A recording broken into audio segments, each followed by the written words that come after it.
Sweet and sour chicken feet. Ayan, naglalagay na po tayo ng ating soy sauce at yung ating vinegar, guys. Ganito po ako magluto ng ating adobong chicken feet. Sweet and sour. Yung ating garlic, sibuyas. Ayan, halo-halo lang po. At syempre ilagay na natin yung ating chicken feet. Ayan, yung ating magic seasoning. Ilagay na rin natin para ay malasang-malasa, guys, yung ating adobong chicken brown feet. At sugar or dark sugar. Dark sugar or at brown ilagay na rin sugar. natin, guys, At yung ang ating isabaw Sprite. sa ating Ayan po, yung ating chicken feet Sprite. ay yung Sprite lang, guys. Yun po yung pampalambot lang natin para yummy po at hindi wala at para pong naman maanghang langsa ng konti, or guys, amoy yung ating adobong maglalagay chicken tayo feet, guys. ng Yan po yung ating silirin. Ayan, naglagay na rin pala ako, guys, ng paminta powder para maanghang. Kasi po ay wala tayong sili.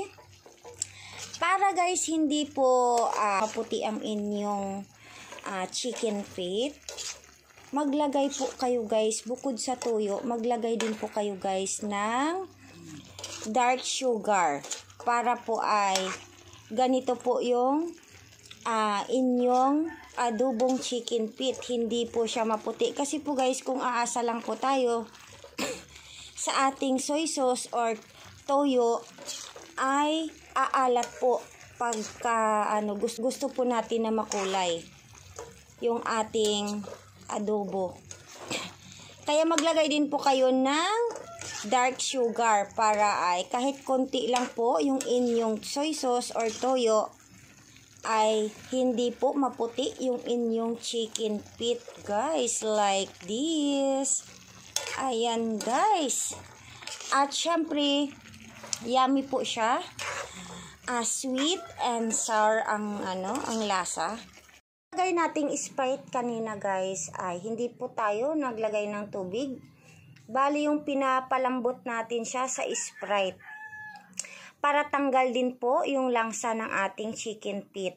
Ayan. Yung bali pinapalambot ko lang siya, guys, sa Sprite. Yun po ang pinalambot ko siya. Hindi po tubig, guys. Ayan po. Para wala pong amoy yung inyong chicken feet.